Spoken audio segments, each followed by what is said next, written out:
This is Tyrese Halliburton, and you're listening to Setting the Pace. What is up, Pacer Nation? Welcome back to another episode here of your go-to Pacers podcast, Setting the Pace. And joining us today is a great friend of the show from Indy Sports Legends, Tyler Smith. Tyler, how you doing, my man? I'm doing well. I just got done playing some ball in a men's league, so I think there was a few Pacer scouts watching me play the five, just in case. Hey, you know what? You might be in contention for that because we just had Chad Buchanan on a few days ago, and I will say this, he did not seem very committal to Tony Bradley. So talked about that non-guaranteed contract about 3 or 4 different times, and so I will just say, Tyler, they might be calling you up. I mean, you're right there at the field house all the time, so it won't take very long to get you in there. But, you know, speaking of what Chad Buchanan had to say, I thought it was really interesting that he said the 5 spot is up for grabs, and they're not committing to anybody coming into training camp. Was that a little bit surprising to you, or did you kind of expect that? I expected it. I mean, I'm a little thrown off, and we'll get to it, talking about the 2 open competition. But as far as the 5, it makes sense, especially when 2 of those guys are coming off injury, so you don't really know what to expect from them. Huff has been a guy that's come off the bench, but I like the open competition. I feel like it's, 3 or 4 guys, not only fighting for the starting spot, but for backup minutes, and there's going to be plenty of opportunity. So to me, it makes all the sense in the world. Kind of figuring out this upcoming season, specifically at that spot, maybe some guys step up and that's kind of who you roll with in the future, or maybe you're trying to figure out who that one guy is, even if he's more of your primary backup as far as when Halliburton gets back the following year. So does one guy stand out? Is it a mix? I totally get the open competition for that.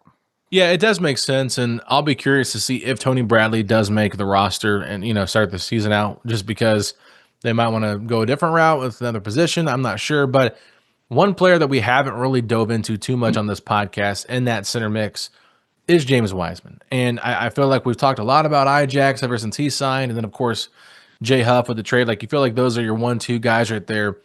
But maybe James Wiseman is getting a little bit, overlooked in this whole entire competition. I mean, this is a massive guy that was a 2nd overall pick in the NBA draft in 2020, and he clearly has a skill set that is important. It's just he's been hurt his whole entire career and hasn't really panned out. So I know the Pacers believed in him enough to bring him in last year as a 3rd-string guy and then to bring him back after he ended up having that Achilles tear. But what makes you think that maybe he could win this, starting position over a guy like Ijax or Jay Huff? Well, you said it. They definitely believe in him, and it would be kind of a unfortunate scenario as if they, because of the injury, they lose him. Let's say they don't bring him back, and then he kind of pops off somewhere else. That'd be tough because they were a group that really believed in him to begin with. But my theory is when you bring in a guy like him instead of bringing Thomas Bryant back, I think it's just a matter of what they view as a ceiling.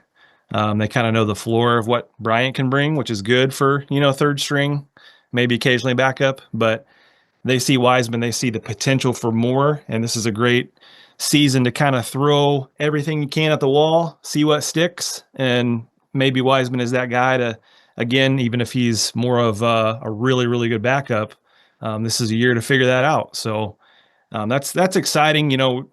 When the injury happened, when everything happened, it was hard to kind of think about the next year as far as hype and excitement. But now there's a lot of storylines that are pretty intriguing as far as what to watch for and what this team can do. And I think the 5 position, because of what's happened, the competition there, a guy like Wiseman and the others, should be pretty exciting to see how it shakes out. Yeah, skill set wise, kind of curious what your thoughts are on James Wiseman, because what do you think is his best skill? Best skill, man. I think from the little I've seen of him, the ability, because of that big body, to, you remember back in the day when our old friend Sabonis, when they had all these stats about his screening and what it can do. It's kind of a weird thing. And there's not a huge sample of Wiseman, but the big body and kind of where he was trending, I feel like he's going to be able to set guys up. And then if he can figure out, the pick and roll, he's been decent, but if he can also pick and pop a little bit, that's going to open things up for the rest of the team. So I think using that big body and continuing to develop his offensive game. Yeah, I was going to say the pick and pop is what I'm really interested by, because I think it was KP that mentioned that he's been working on his jump shot. And so to me, like, this is where maybe he might get a little bit of an edge over some of those guys. Is number one, he's bigger than all of them. A 7'1", massive wingspan. Maybe Huff's around the same height, but we saw him in person, walking down the locker room area. Like, this is just a big dude. And I know people kind of are like, why do they always say that? But it's just like, he is significantly larger than Miles Turner was. And so I just feel like when you think about that, like, that is significantly important. And I think there's a reason why he was so coveted as a prospect coming out of high school and then into the NBA. Like, it was just like, this is a guy that definitely has size that you can't teach. And I know Carlisle has praised size, but if you can also get a guy that can be a lob threat to a certain degree, I wonder how good his hands are. I think he's, like you said, we've seen a very small sample size of him here in Indiana. And so that's hard for me to tell, like, especially coming off an Achilles injury. But if he can hit a jump shot, like, how much more impactful is that for what the Pacers want to do offensively? And how much better does that fit with Pascal compared to a guy like Isaiah Jackson, who has, not really proven anything in terms of a jump shot? So that is why I'm like, hey, maybe convince me on why James Wiseman could be the guy, because I think if you're looking at overall potential, this guy might still have the most potential out of everybody in the center group. Yeah, this front office and coaching staff has also got the track record when they see something in somebody, and maybe it's a guy who's kind of a cast off of another team.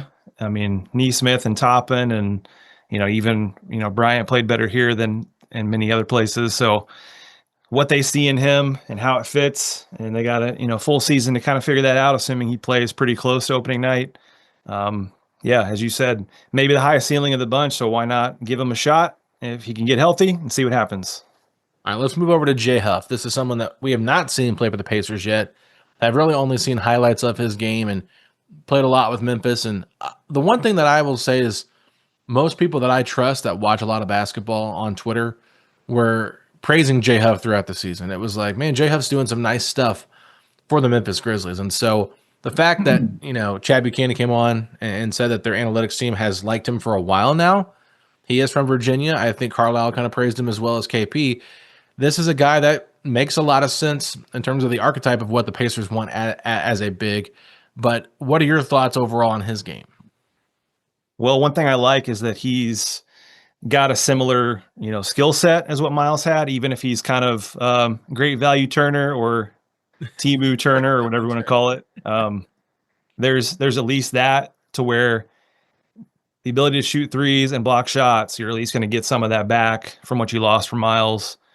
He plays hard. He's improving. He's still, obviously young enough to continue to grow. And then similar situation to, what we've mentioned, how if this staff and this, these coaches believe in somebody, then, they get the benefit of the doubt. So I think more than likely he plays some backup minutes. I could see him with, a handful of minutes more for this team, maybe several more. I'm not sure if he's going to get up and down and run and kind of, does he play good enough defense outside of the blocks to justify the minutes? It obviously depends on the other guys as well, if they're healthy and how much they're playing, if they're playing well or not. But I like what he brings, and I like that he can at least make up for a little bit of the skill set that Miles left with.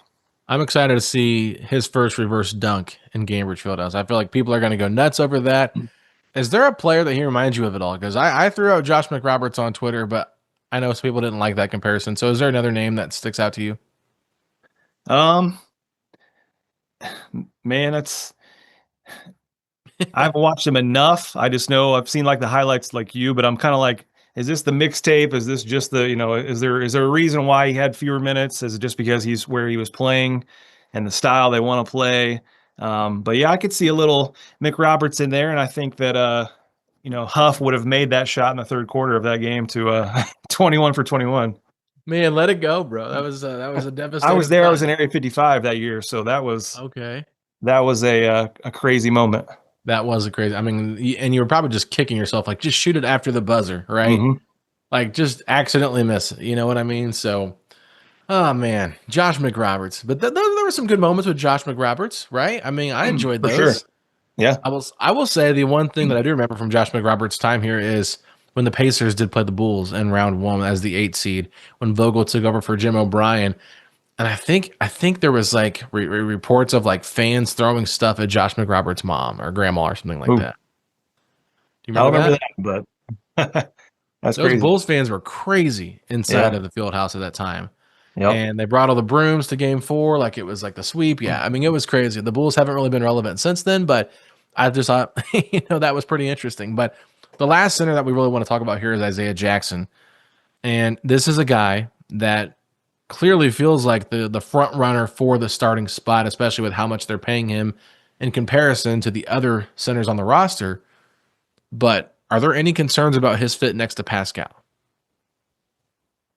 I think a little bit. I do wonder, with this time off, the way he's kind of, been able to sit back and watch the team. Is there certain things he's been working on? Obviously, the the big question is how he responds from the injury right now. If he says he's 90% and we're still 3 months from the season, if he's even close to playing on opening night, that's got to feel pretty good for Halliburton the following year, because Halliburton's going to get an extra 4 months, I think, from what Jackson will have, because Jackson, I think, was early November 1st, something like that. Mm-hmm. So that'll be a big thing for the Pacers to kind of see two guys coming off that injury before Halliburton does it. But I think there's enough skill there with Jackson to kind of make up for if he's not stepping out and shooting jumpers. I think he has that ability to at least improve on it. I remember there were stretches when he was not, fouling guys every 2 seconds. He's got an issue doing that. There were some times a couple years ago when I had that thought, and I'm definitely not a Miles Turner hater. There's a lot of good that the Pacers are going to miss with him. But there were times when I was like, all right, this guy for much cheaper price could have similar impact, at least in certain ways. But I think this team has enough to kind of figure out as well. If that duo is not working as well, then maybe you stagger some minutes more. Maybe it's a little bit more Huff with Pascal. But I think Pascal's a pro, and these other guys are going to figure out if it's not working, they'll figure something out that does. But I think sky's the limit for Jackson if he's healthy. He's got a lot of talent. He's got a lot to prove. I like that they gave him that 3-year deal. That shows to me how much they believe in him instead of just a 1-year deal. Mm-hmm. So yeah, I'm looking forward to seeing what he does. Yeah, and I think with Pascal, like I don't think it's going to be a problem, to be honest with you. I think they'll be able to figure it out. Obviously, it's going to be a different style of play. Don't get me wrong, because of the way Jackson is utilized. But we've already seen Pascal have success next to a non-shooting big in Toronto and Jakob Poeltl. So obviously, totally different styles of play in between Poeltl and Jackson. But I think with Jackson's ability to just play so above the rim and just be like such a bouncy kind of guy. Now we'll see how bouncy he is, like you mentioned after the injury, but I think that there's a lot of potential there for him, and they can really be good defensively. That's what I'm excited about, because the thing with Miles Turner, I felt like he took a step back defensively. Like his rim protection, I feel like got maybe a little bit back to what it once was this year. But in terms of just like in space defending, I didn't love it at times. And, there was a lot of like help from like Nembhard and Neesmith getting back and helping him out. And like he did his job. I'm not trying to, bash on Miles or anything like that.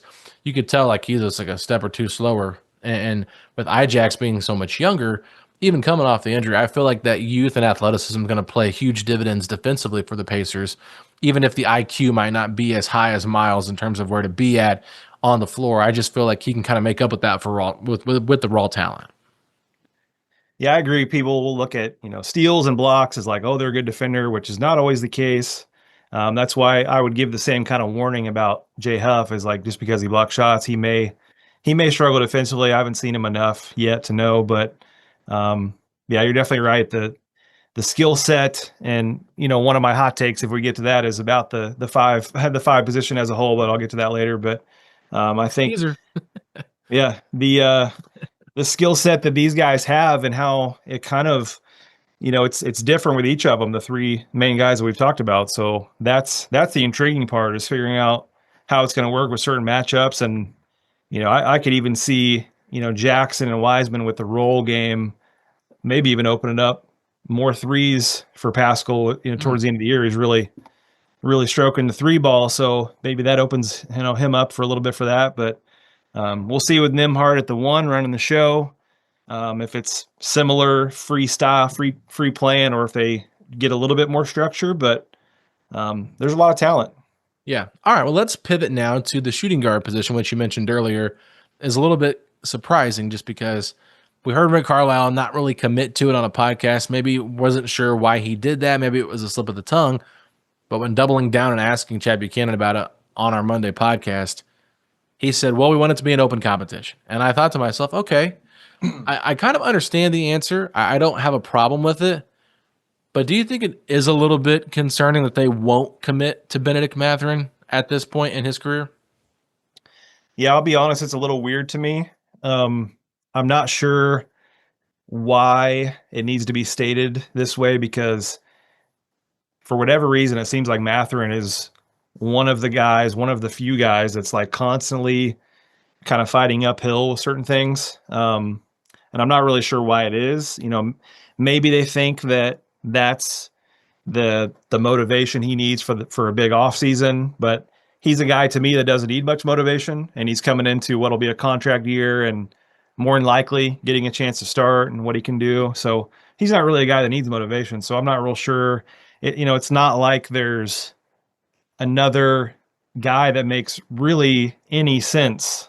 I mean, to me, this team is still deep, but when you talk about the starting two, if you're already saying Nembhard is going to be the one, there's nobody else that like, oh yeah, that guy's going to give Mathurin coming up on year 4 or whatever it is, that's going to give Mathurin a run for the starting position. So I don't know why they don't, unless they're talking trade somewhere, I don't know why they don't just say Mathurin's our guy. He's going to have a big year. Go get it. I really honestly don't know why they don't do that.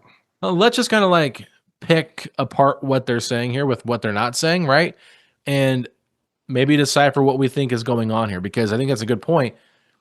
Do they maybe kind of like say, we're not committed to him, to maybe get people to start calling and say, hey, like they're not committed to you long term. Let's try to work out a deal, that kind of thing. Does that make sense to you at all? Like, are they trying to maybe leave that door open so people are like, hey, this guy might be more available than we thought he is? I'm not sure, because I feel like they could very easily make calls and just say, he is available. Yeah. But don't you want to be on the other end, though, being the one that gets the calls versus the one making them? Yeah, you do. But to me, like, are you really like raising a guy's value as well by saying, yeah, I'm not sure he's going to start for us? I feel like the tricky part is, and as Chad said, they're going to try to win, which they still have the talent to be a playoff team and to still compete. But you got to look, if you're thinking long term, if you think that Mathurin's a guy that's eventually he's playing so well that he's going to price himself out, or maybe you have to move someone else to keep him. Well, then he's raising his value, and maybe later this season, that's when he's averaging 23 points a game, his value is sky high, and you make a deal, and then that team can get his restricted free agency or whatever from that point on, which has a lot of value. So I don't know. Maybe there's something else we don't know that's going on, but to me, in the same way that they said Nembhard's our guy at the 1, why not just say, hey, Mathurin's our guy at the 2, and we're excited to see. So I'm not sure. Yeah, I would say the other thing that I think is the big, thing dangling right in front of him is that contract coming up. Because if Mathurin starts all 82 games and he has good numbers as a starter, that's going to start pushing, for more money. That's also going to push an agenda that he should be a starter for this team. And when Halliburton comes back, I just don't see where he's going to start. Maybe this year he proves that he should play over Aaron Nesmith because, he's a higher draft pick. They've invested more money in him and that kind of thing. But at the same time, like, Aaron Nesmith fits really well with what they like to do. And I know Carlisle loves him, so they could be thinking like, man, we just don't really see Ben as a starter on this with this group right now. And even if he were to like play really well, like maybe he's too small to be the long-term 3 and doesn't really fit our style. And so I kind of feel like that might be part of what they're doing as well, is just saying like, we don't want to commit to him being a starter because now that sets us at negotiation talks for the next contract at like, okay, bare minimum, how much does a starting 2 guard make in the league, and work our way up from there. Because I think that to me is like, it's kind of a hard spot to put yourself in already. So if you don't commit to that right away, make him kind of earn it versus just give it to him. That could be another reason why I think they do that. Do you have anything else to add to that? Yeah, I mean, the only thing, like, surely they wouldn't mess with, you know, playing like a completely different lineup and putting Neesmith at the 2. And They talked about it. yeah, that's as far as the personnel goes, because you're not like nobody else. Even though I love the depth of this bench and the second unit, what I think they're going to do this year, there's just nobody that compares even in camp to like, oh, let's see if Cam Jones is ready or Furphy or somebody's ready to overtake Mathurin immediately. Like I just don't see with the personnel why it's a debate unless they're thinking crazy with let's try Neesmith at the 2 and bring in, you know, Obi or Furphy or something, Walker, Jarris. who knows what they want to do there. I think Jarris at the 3, and I mentioned this a couple of episodes ago on our podcast talking about the depth chart. I'm like, if you don't start Mathurin, Jarris is the one that makes the most sense to me at the 3 because he is more of a pass first type of player than Mathurin is. I think that his passing hasn't been great in the NBA. It's been okay. It's been mediocre compared to what it was at Houston. But I think they know that he has that in him. And where Mathurin is just not a good ball mover. And they're used to playing with 2 guys that move the ball. So if you have both Neesmith and Mathurin out there together, these are not guys that are really known for kind of getting that offensive movement going. And so they might have to kind of change their style. That to me is how I think it's going to have to be without Halliburton. He is the system. We take him out of it. It's hard to play that system when you're already down a point guard, especially one of the best passers, if not the best passer in the NBA at that spot. So with Mathurin coming off, like if they were to say, hey, Mathurin, come off the bench, I do also wonder if they're like, hey, maybe we can get more scoring balance if Mathurin comes off the bench with McConnell and Obi Toppin and whoever they play at the 5. And then, of course, whoever's left there at the 3, that doesn't end up starting. I mean, I could see that as well. And if you believe that, or if they believe that Jarris is more of a long-term piece as well versus Mathurin, maybe someone they want to trade, maybe they want to invest and kind of give Jarris these opportunities to go out there, at least early on, and guard some of the better 3s across the league and see like what exactly can he do with a bigger role. And he also gives you more size. Like that's the thing for me. It's like he gives you more size in your starting 5 if you slide Neesmith up to the 2, and now you can be more of a defensive minded team. And he's been a really good catch and shoot 3-point shooter as well. Those 2 are the only 2 I can actually see competing for that spot, but I think it would be silly and kind of dumb if Mathurin doesn't win it because I feel like they're going to miss so much ball creation in terms of getting or scoring creation in terms of getting to the basket. The ball movement, I'm not worried about as much. I just think with Mathurin, like you're going to need points, and especially with your starting 5, if you don't play Mathurin, like, and you're playing Ajax and Aaron and Pascal and Jarris and Nembhard, like you're asking a lot for like Jarris or Aaron to be your number 3 scorer, and that just seems to me like a lot when you already know Nembhard can be kind of up and down in that area. Yeah.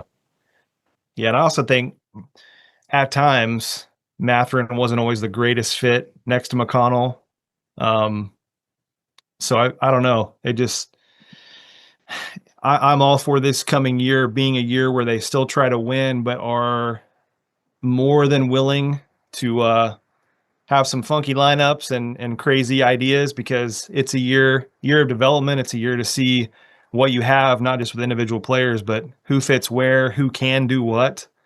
And so to me, even if Mathurin is better with some of the second unit, you still got to give him a shot to, kind of give him the keys and see him. This is one of your top draft picks that you've ever had. And if he doesn't start, he's probably going to be thinking, what do I got to do to be a starter here? Because I'm averaging like a point a minute when I get in there. So, the chemistry side and that will factor in as well. And he's been a great team player to this point, but if you don't start him this year, it might cause a little something.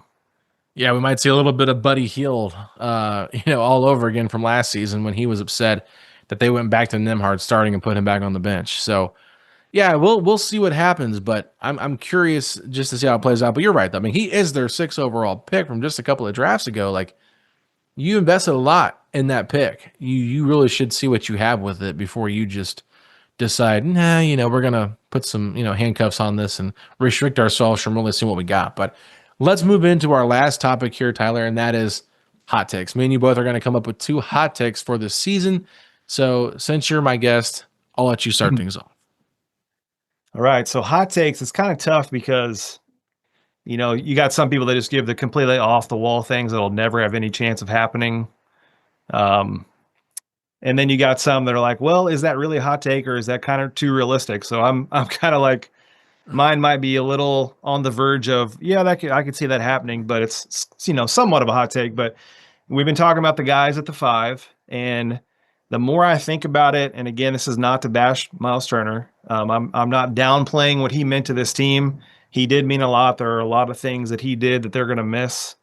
But one of the things that I am thinking is because the backup 5 position was so up and down, kind of weak this year, when I look at the 48-minute totals this coming year, I think the 5 position for the Pacers will be very similar to this past season. And if you kind of break down the numbers, Miles Turner played about 30 minutes, averaged 15 and a half and 6 and a half. Then you had guys like Bryant who averaged like 6 and 4, 7 and 4, something like that. So that's like a 22 and 10 type stuff combined in 48 minutes. That's a good point. This year, say like Isaiah Jackson gets like, who knows, 13 and 7 or something, and then you got Huff or Wiseman that are doing like 9 and 5, 10 and 5, something like that. Maybe one less block a game, but maybe similar because Jackson and Huff can both block shots. Yeah. So I'm just talking, and the Pacers may play small a little bit more too, which can have advantages. Mm-hmm. So I'm just talking in the 48-minute segments. Yes, they're going to miss Turner as a starter in some aspects, but I just think the competition, assuming these guys with these Achilles injuries can get back and get on the court, I think it's going to be similar production. They're not going to miss a whole lot. And if you remember, one of the first things Rick Carlisle said, we're going to be fine. And I think the Pacers are going to be fine at the 5. We'll be fine. Let me ask you this, because this is the most important question I've probably asked on any podcast so far. Is the grass greener in Milwaukee or in Indiana? I mean, if you're asking me, I think even if he doesn't admit it, I think Turner's going to regret this. That could just be a homer talking, but I've seen it a lot just with guys that, like, yeah, you're taking a little bit more money, and we may never hear the official Pacer offer and whatnot, but especially with taxes in Wisconsin, like, it doesn't seem like it's really that much more. So you're kind of uprooting your whole life to change everything, and I don't think it's going to go well. I think Milwaukee's going to be good, but I don't think they're coming out of the East, and I'm not sure Giannis is going to stay long term. Who knows? But yeah, I think he's going to regret it a little bit. Could be wrong, but we'll see. I was actually talking about actual grass. Grass. Yeah. Wrong guy to ask there. I'm I'm a lawn guy every 3 months. So okay. We'll have to ask Chris Scenari. He's a lawn guy. I'll get him on here and ask him what state he thinks has better grass, Wisconsin or Indiana. But for my first hot take, I've maybe already said it on the podcast. I can't remember, but if I haven't, I've told people off air. I think Johnny Furphy is going to have more minutes played this year than Ben Shepherd. I like it. And I mean, I don't know if you heard what Chad said about it, but he's just like, I think that Johnny might be in the rotation this year, maybe next year, but we think he can do a lot of the same things Shepherd can do. Plus, he's bigger, more athletic. And I just, when your GM is openly saying that, like comparing him to another player already on the roster, it does make me wonder, like, are they that enamored with what he can do? And I liked what he did in Summer League. I know that they didn't win the games that he played in a lot, but I think that if he's asked to, do what he does best in a smaller role, because Shepherd doesn't really pop for me all the time. Like, he does things well, very consistent. You don't have to worry about him messing up, but I just think there's a little bit more pop and more excitement there with what Furphy can do. And I don't think Furphy's going to take Jarris's minutes. Maybe he does every once in a while, but I feel like he's going to play more of the Shepherd role than the Jarris role. Yeah, I like it. And I do like what Carlisle said about Furphy as well. Even last year, he said, like, Johnny Furphy's good enough right now to be a rotational player, and he's going to be a rotational player. But right now, obviously the depth and the success they were having prevented that from happening this past season. But the other thing, though, is I do think Carlisle's pretty enamored with Shepherd and what he does. So for Furphy to overtake, and maybe kind of challenging. But when I look at the depth of this team, I'm thinking they lost Halliburton and Turner, and there's still going to be like 2 guys that are not playing most nights that probably should be playing. I mean, that's because you look like, let's say it's Jackson and Huff, Siakam and Toppin, Nesmith, Walker, Mathurin, and what you would initially think Shepherd, Nembhard, McConnell. You still got Furphy and Jones and Wiseman. I mean, there's a lot of fans want them to use that money to add another player, but it's like, I mean, they got a lot of depth, and I feel like we kind of know. I mean, yeah, there's room for growth, but we kind of know what Shepherd can give you. We don't know what the ceiling of Furphy is, so I hope your hot take's right. Nothing against Shepherd. I want to see all the Furphy this year. I agree. Let's get more Furf in the building, in the rotation, on the court. I need me some Johnny Furphy, and the fan base loves them some Johnny Furphy. So they're going to be all for that. Do you have any more hot takes for me? Well, the second one I was thinking of is not as fun to talk about because I feel like some of what we've discussed would kind of bleed into this. And this is a guy that's kind of been in trade rumors for the last year or so, but I feel like there is a scenario, even though they love him, where maybe Obi Toppin is traded, which pains me to say because I love Obi. I know the fan base loves him, but if some things happen this year that we kind of expect, like Furphy and Walker to kind of step up and take bigger roles, and because of the money aspect of it, maybe again Mathurin scoring 20 a game, and you're thinking we're gonna do everything we can to keep him and have the ability to do so because he'll be restricted, but probably going to get a fat offer somewhere. So he's going to be expensive more than likely. But if he's kind of playing into that, then maybe they look to save a little money with trading Obi and, using Walker to kind of play some of those minutes. Maybe not. Maybe they see Walker as a guy that's going to play a lot of, more 3 than 4. But when you have a guy that's like right there that can somewhat play a similar role and save some money doing it, then maybe that's a hot take, but I will not be upset if it doesn't happen, but that's something I could see happening. Yeah, and I feel like with Obi, like his contract is one of those ones that's more tradable because it's around that $14.5 million, threshold. You put that with another player on this team that gets you over 20, and that now you're talking about maybe a starter on this team that you might want to go target because I've heard Kevin Pritchard say, like, if the trade's out there, we're itching to make a trade. And then Chad even mentioned on the podcast, like, hey, if there's a trade available, we want to make a trade this year. Like, they're all in on winning. And so I feel like if they see a deal out there, Obi Toppin definitely feels like a guy that would be included in that. I feel like Mathurin would also be included in that just because I feel like he's going to be the big sweetener in any deal if you're going out there to get a starter level player. And then you're looking at salary filler to fill the rest of that, depending on who you go out and get and things like that. So that's interesting to me, and I was going to kind of use that as my hot take too. I do think the Pacers make a big trade this year, and I think it's a significant one just because I feel like they're going to be looking to get this roster as competitive as possible for when Tyrese comes back, and they might still be able to do some stuff next offseason, but it always feels like in the regular season there's these trades that you just don't see coming. And the Pacers seem like a team that might be a little bit hungry to make sure that this isn't a wasted year for Pascal and Nembhard and Nesmith and the guys they have on this group that are part of that core. Because even without Halliburton, like getting some real playoff reps for these other guys with, having more pressure on them could only help them, embrace that moment a little bit more. And so I do think a significant trade is going to happen this year. We really didn't see one last year, just the Thomas Bryant one and the James Wiseman one to make sure you had room to get Tony Bradley. But I think you're going to see them try and target somebody because I know everybody keeps talking about Trey Murphy III with the Pelicans, but I can definitely see where the Pelicans are a team that starts to question what they're doing with their roster and the Pacers kind of swooping in.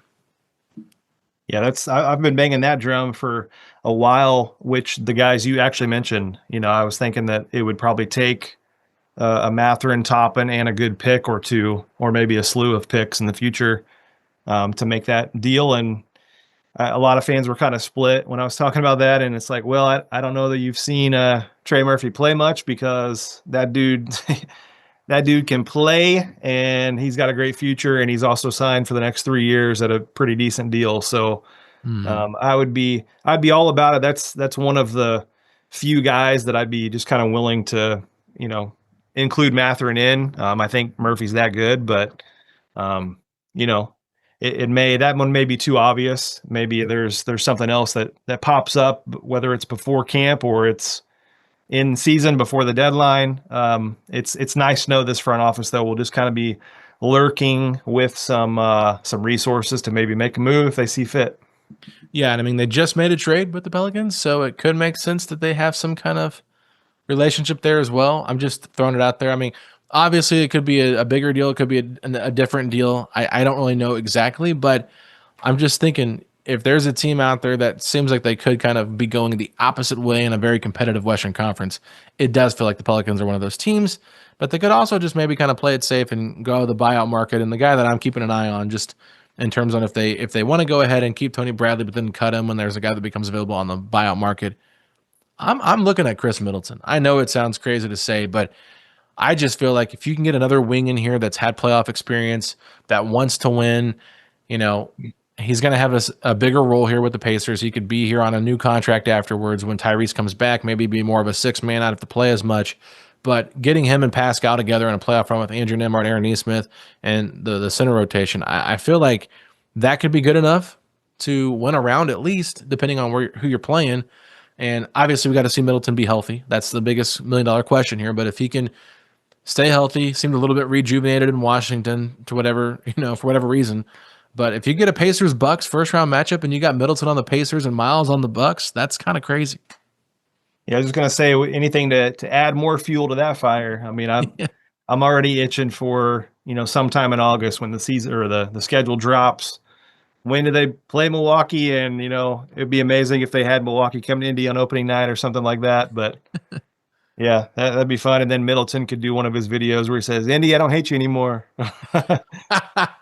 That would be awesome. That would be awesome. I don't think Middleton ever probably hated Indiana, but it'd be hilarious if they traded for Bobby Portis and he said that. So, yeah. I don't know if I could root for Big Eye Bobby, but, that is what it is. But Tyler, thanks so much for coming on. It's been a lot of fun.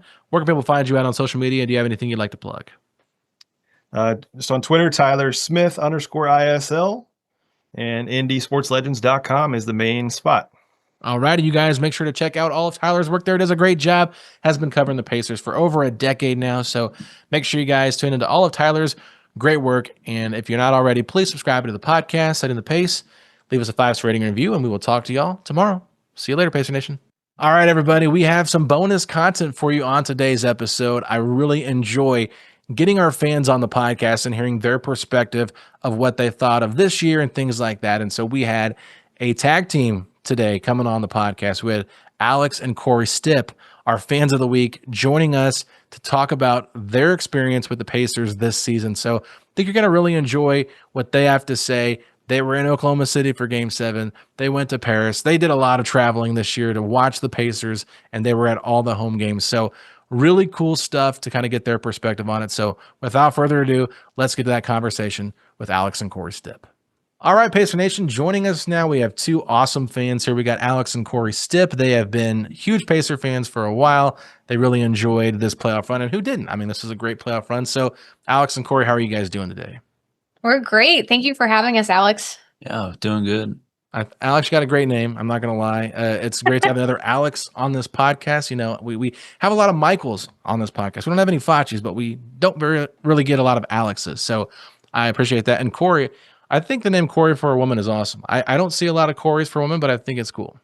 Thank you. A lot of times people think Alex is the woman in the relationship and Korey's the man because it's a more masculine name that people give their kids. So I don't know.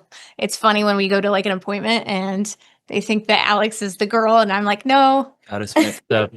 And then side note, when we went to Bora Bora, did one of those huts on the water for our honeymoon 3 years ago. We got married, and when we got to the room, it said Mr. and Mr. Mr. and Mr. That is hilarious. That is great stuff right there. That is that's a big mess up right there. How'd they do that? Yeah, I don't know. Great question. They just forget the S? Yeah. Is it a simple mistake? I mean, it seems like it's possible. Yeah, yes. But let's talk about the Pacers because there's been a lot going on. And before we jump into what happened this past season, I am curious your guys' thoughts on what the Pacers did this offseason, specifically Miles Turner's departure for the Milwaukee Bucks. Korey, I'll start with you. Your thoughts on Miles Turner finding greener grass in Milwaukee? Oh, I am both emotions, mad and, well, I'm mostly mad. So Turner was my favorite player of all time, like for the Pacers, not of all time, but Jermaine O'Neal's my favorite. But of these recent decades, I just really like his personality and how it seemed as though he was always Indiana, Indiana, Indiana. And then the turn of events when he went to Milwaukee, which was our rival, I was so distraught. I cried. And I was really, really upset because I didn't know who to blame, like the organization or Miles. And it like is a back and forth thing with me of who I'm mad at. So yeah, I'm really bummed he's there, and I'm upset that he's went to a rival. I'm very upset about that. I mean, he's a traitor at this point, but I would say that you can be mad at both because I feel like both parties are a little bit at fault here for the departure and how things went. But Alex, I'm curious your thoughts because not just his departure, but maybe some of the stuff that he said in that press conference. Did it kind of rub you the wrong way at all from anything you heard? Yeah, I mean, Miles was here for a long time. So, with that being said, he was here, 10 years? 10 years, full decade. Yeah, I mean, that I feel that should just carry a little bit more loyalty. And, moving on to another team is a huge move. That's a big deal. And to say what he said just seemed a little disloyal after a decade in Indiana, calling himself a Hoosier. And then, of course, release a statement afterwards. I love Indiana. I consider myself a Hoosier. It's like, yeah, but you're a Bucks now, dude. You're a Buck. You're not a Hoosier. You went to Milwaukee, man. That's, right up there with the Knicks. I think I would rival the Knicks more than the Bucks. But, the last 2 years we've been in the conference with both of them. I feel like the Bucks are more of a rival, to be honest with you. I know the Knicks maybe for like the long history of it, but with this current group, I don't feel like the Pacers, have as much disdain for the Knicks as they do the Bucks. I mean, they've played them about 20 times now in the past 2 seasons. Yeah, I agree. I think Alex is coming from a place of he does not enjoy the Knicks fans. How do you like the Bucks fans? They're pretty bad. Oh, themselves. Yeah, I they're don't- also I pretty don't- I bad. don't like They're the also Bucks pretty bad. Thinking back, measuring it, the electricity in the air during a Bucks game was definitely heightened compared to the Knicks. I mean, it was there with the Knicks, but When not to Giannis give it, but ran into the locker room and tried to get the game ball, that was crazy. Yeah. yeah, our hatred for Bobby Portis last year and this year. Well, now you can hate him even more because he's with Miles Turner, and it's going to be interesting to see them on the floor together at the same time. It's going to be weird, but let's talk about the playoff run now because you guys are season ticket holders, and you were at all of the home playoff games, and I know you guys traveled on the road for some of them too. But in terms of the home playoff games, didn't really get to see them close out too many series, but they did have the Game 5 victory over Milwaukee, where Tyrese hit that game winner. They had this epic comeback. To start things off there with round 1. Were you guys in the building for that game? Yes, we were. We were doing everything in our seats. We talk about superstitions. We were taking our yellow shirts off, putting our jerseys on top of because we were down by a lot of points, and I was really panicked. And we were jumping on each other when we came back. Oh my gosh, it was electric. Yeah, I think I ended up on the floor. It was a lot to handle. We didn't know how to react, man. I mean, that's the magic in this season. It was unexpected around every corner. They were doing the most all the time. They would get down bad and come back in every series. Yeah, There's nothing more magical. Team of destiny. And unexpected. I mean, talk about a roller coaster. You don't like getting down 15 points as a fan because you're kind of like, what are we doing? And like you kind of want to write them off, but then they just keep doing it all the time. And you're like, this is just kind of expected. And I feel like we kind of got a little spoiled because as a Pacer fan, I was like, first 2 rounds, I'm like, man, why do they keep getting down by so many? And then against the Knicks and then against the Thunder, you're like, they're only down 15. They can come back and make this a game. And it's just like they give you so much sense of hope. Yeah, it's only 15 points. I mean, we got a whole minute and 30 seconds left. I mean, what are we doing? I think a lot of times during the regular season, we would get down pretty bad, not towards the end, but and then we would lose the games. It was like we weren't trying. So I think sometimes like it was hard to shift that mindset that I'm like, oh my gosh, we can come back from this after watching sometimes us being down and then just keep losing. So, then we had this. Yeah, then we had some crazy, like the game winner against the Bucks in the regular season. That was crazy. The Tyrese game winner with Reggie Miller on the call. Yeah. And so it began. That was probably like when it started to feel like, okay, this team feels a little bit different. They feel a little special. Don't want to get too like overhyped about it, because I think for most fans, like they didn't really fear the Bucks, but I think they did fear Giannis just a little bit, because Giannis is the best player in the Eastern Conference. Then you go and play the Cavaliers.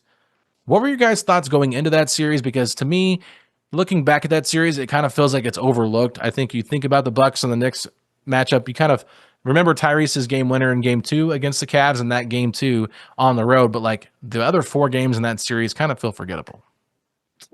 Yeah, I mean, Cavs were first seed, right? Yeah. They were the number 1 seed. Yeah. That honestly, I was intimidated by it. Bucks, I'm like, no, we got to crush the Bucks. Cavs, I was like, all right, I'm not going to tell anybody this, but kind of have some reservations.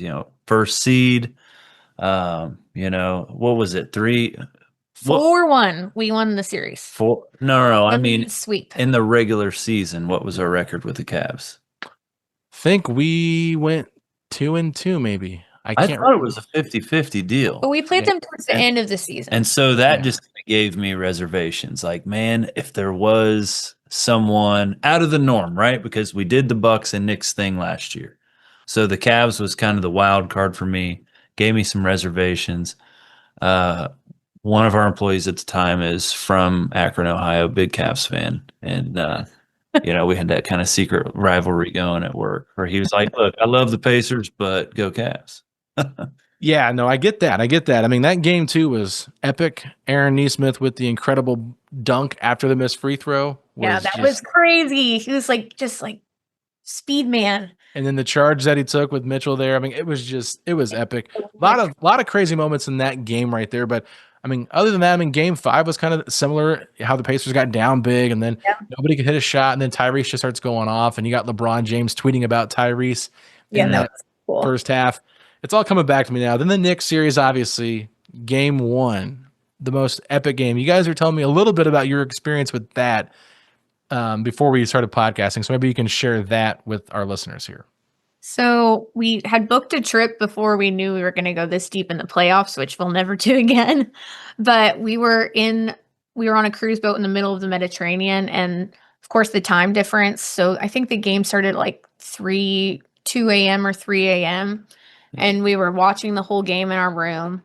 And I was really tired, and we were down fourth quarter, and I was like mad, and I'm like, we should just turn it off. And Alex is like, no, we got to keep watching. Keep watching. It's 5:30 in the morning. We're not going to turn it off at this point. We're already in deep. And, let's admit it. 15, 20 points, doesn't matter. We've done it before. Did it again. Then Silent Smith went crazy with the threes, right? Yeah. That game. And then all of a sudden the ball dropped back in, and Alex and I are jumping on our bed. Oh my gosh, I can't believe we just won that. That was the craziest time. Yeah. How did you feel when you realized it was only a 2 that Tyrese made there to tie the game versus winning the game? Because I feel like the ball drop shot is always remembered as a game winner, but it was just a game tying shot. Yeah. I wasn't devastated. I was still happy about the fact that crazy shot went in. So I was nervous. Yeah. I think anybody that's a Pacers fan would have been nervous. Yeah, because overtime was really interesting because there was a huge swing there where Miles Turner blocks Jalen Brunson's layup that could have been called a goaltend. They don't call it a goaltend, which would have put the Cavs up, I believe, by 5 points, if I'm not mistaken. But instead, or maybe they had a 4-point lead. It would have been a 6-point lead for the not the Cavs, the Knicks, excuse me. It would have been a 6-point lead for the Knicks. But instead, he blocks that shot, and Nembhard hits that corner 3, makes it a 1-point game. 5-point swing right there is massive. And so that to me was like the turning point in that overtime right there, was just those back-to-back plays. And it was within like 2.5 minutes left to play, so they couldn't review it on the 2-minute report after the game was over and say that should have been a goaltend. So I just think it was crazy how everything ended. But then you think about They win game 6 at home, and Thomas Bryant is kind of the hero that hits those 3 threes in the third quarter. Miles Turner gets himself into foul trouble, can't really provide much of anything on the court that game, and the Pacers pull out that victory in game 6. When they clinched the Eastern Conference, how did you guys feel being there for that one? Oh my God. Yeah. I mean, we were, again, just every emotion has run through me as a Pacers fan. I'm pretty sure I was crying, like full tears. I've never jumped so many times in the stadium. I mean, I'm a big guy, 6'4", 240. And, after that dub, my feet couldn't stay on the ground, man. I mean, I'm holding Korey. She's jumped on me. I got her brother JT in my arms. I mean, we're all jumping up and down. I think I fell at one point. Also, one thing about me is I'm tiny. I'm 5 foot, but I have got a voice that carries, and I am It's always the short ones that do. I am one of the loudest people in that stadium. I would bet my bottom dollar on it. So a lot of people do not love sitting in front of me. I think the way Alex just looked at you and you said that you had the loudest voice was telling of how loud it actually is. Yeah, it's you didn't have to say much. I could just tell by the look that he gave you, like, she got a loud voice. Definitely gotten some beefs with some other Pacers fans about how loud I'm being. I'm like, they say be loud on the thing. What do you want from me? I'm here to cheer. I'm a real fan. Would you say that you're obnoxious to other fans? Yeah, I scream in their ear for sure. I'm very loud. I'm very loud. Hey, I'll do like the same thing over, but I mean, if there's like a Knicks fan sitting in front of me, they might be getting some extra loud claps in the ear. That's all right. If they're not from the Pacers, we don't care. I honestly don't care how loud you are. I mean, I think it's great because if we had like 17,000 of you in the stadium, I mean, hey, that's going to be deadly for the opponent. Talking about loud, we went to, sorry to pivot here, but we went to Oklahoma City for game 7. In that stadium, you think the Gainbridge is loud. That stadium like made me feel like my head was like having a headache because it was so loud in there. Was it the clappers? Yeah, I think it was the clappers, and then they had like fog, which kind of made it feel like otherworldly. I know exactly what it was. I know why it was loud. It was crazy. On their Jumbotron, they do a decibel meter. So you can measure the amount of decibels that they are getting as they scream. And so the fans are just like pushing themselves to red line, and it says get loud. Well, they can measure it now and they just keep going. I've heard rumors that they do pump sound into the PA system. Would you agree with that from being there? I could see it because I didn't feel like, because I think Gainbridge is so loud, like on a normal basis, like even every single playoff game, it got louder and louder and louder. This was the most insane atmosphere I'd ever been to. I mean, it didn't make sense to me how loud it was. That a human can create an amount of sound to make another person uncomfortable.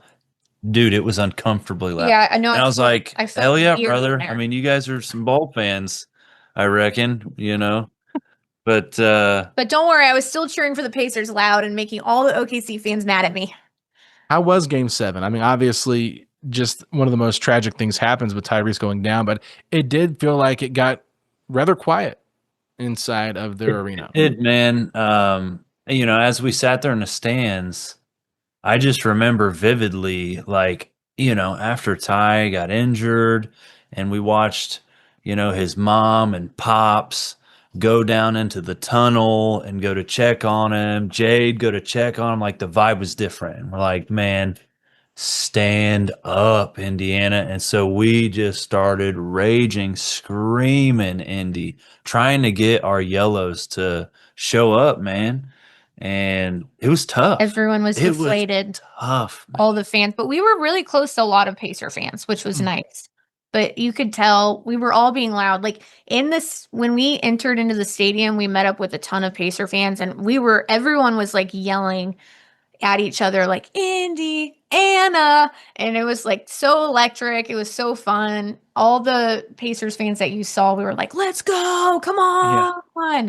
And then after, even at halftime, when we were up by 1 point, it was still such a deflating atmosphere. Like everyone had a pit in their stomach. Yeah, I would say that I felt the same way being at the watch party in Gamebridge Fieldhouse, because you see Nimard at that 3, you're like, okay, maybe we can do something here going into the second half. But it just did feel kind of deflating still. It didn't feel like this was going to be a good result. And the players came out very flat in that second half. And so obviously a bit of a bummer, but I don't want to just dwell on that terrible game because it's a bummer they lost. But just the overall playoff experience was a lot of fun. Seems like you guys had a lot of fun, went to a lot of games. Anything else? I know you mentioned before you had some superstitions to try to make sure the Pacers won.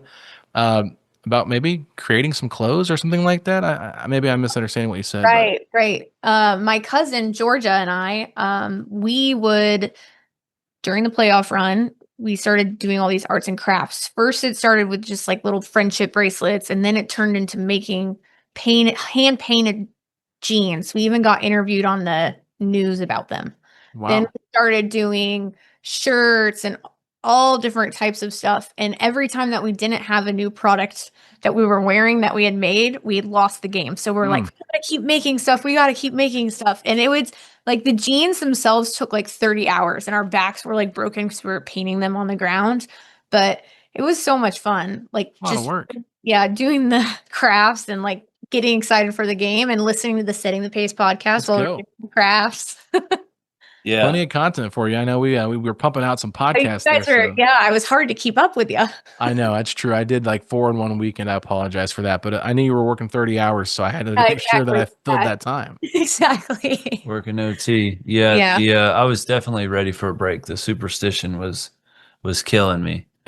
It's like there's no question about which jersey I'm going to wear, and you wear the jersey, and then if we lose a game, totally question your whole reality. Okay, is it the shoes? Pascal. Is it the pants? Is it the stocks? Is it what is it? Is it the place that we went and watched it? Yeah, it's an away game. The vibe at the that's interesting. Yeah, because it's usually the bomb. Like that's the preferred place to watch. One night though, it totally threw me off. It was like, man, there's a bunch of single middle-aged people trying to mingle. There's a live band playing country. Like, where's my Pacers fans? So do you guys live up close to the Ale Emporium there? Or? Yeah, we live in like right on the cusp of Carmel and Indianapolis, 96th and Keystone. Right. Nice. Yeah. I've been to the Ale Emporium a few times. I live more on the south side, so I usually go to the one on like 65 and County Line if I go to Ale. But they have great wings. I'm not going to lie. Best wings in Indy. Hard to find better wings than that. I love their wings. So, well, this has been a lot of fun. I want to make sure that I didn't leave anything off the table that you guys want to talk about. So, platform's yours. If you have any questions for me that you'd like to ask on the pod too, I would be more than happy to answer them. I just want to mention that we went to Paris to see the Pacers play.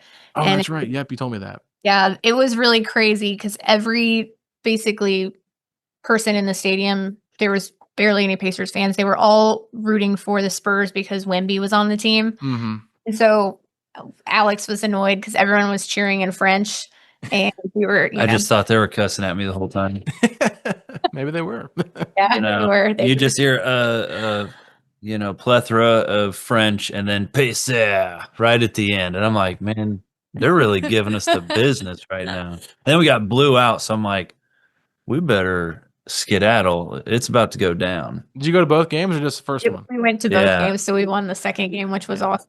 But it was a fun atmosphere. It's nothing like an American game though, but there was people from actually like Hong Kong we met that they can't get to games in the United States because it's so expensive. Like, and of course they want to go to like the Lakers, so it's even more expensive seats. They're like, this is the best option for us to go here. Portugal. I mean, there's people from all over the world. People makes you wonder where the NBA is going next. Yeah. The franchise has got a huge demand overseas. Huge. Yeah. I don't think they should do anything with what's going on with the American product, but it would be interesting to see if they would buy the EuroLeague. Yeah, I wouldn't want to dilute what we have here. It's something of the sort where they could do more, like they have professional Euro basketball, but I don't know where we could face each other or something. I know they're doing All-Stars where I don't know if this formula is going to be the same for the All-Star game, but they do. Are they doing USA and then They talked about that. I don't know if it's official or not, like the World versus Team USA type World thing. versus Yeah. USA. Yeah. They mentioned that as a possibility. I think Adam Silver said he liked the concept of it. But yeah, I mean, I think it's cool that they were able to get out to Paris for that game, right? I mean, that's pretty awesome. I don't know if you should do that every year, but with Wemby, like obviously that's going to help grow your popularity and globally and things like that. Like you mentioned, all these different people from different parts of the world. It's easier to get to Paris, than it is to United States, and so maybe they have 1 or 2 games there like they did this year, but it just kind of made the Pacers' entire schedule so wonky because they ended up 2 days there, but they were there for like 10 days or 2 games and they were there for 10 days. And like everything was so jam packed at the beginning of the season where they never really had like more home games than away games until like game 81. I think that was the first time that they had more home games than road games, which is just kind of crazy because they struggled early on this year. And I think a lot of it was just because their schedule was so compacted because of that Paris trip. Yeah, that's probably true. That way. Yeah. Yeah, it was interesting. I don't think the Pacers are doing it, but isn't there other teams in the league that are going overseas? I'm sure there is. I haven't really kept up with anything else on who's going overseas next year, but they usually try to do something. I know a lot of times they do it in the preseason, which that makes more sense to me. They're doing, I think, Abu Dhabi somewhere. The Pacers? Like no, not the Pacers this year. Gotcha. And Mexico City, maybe one other place.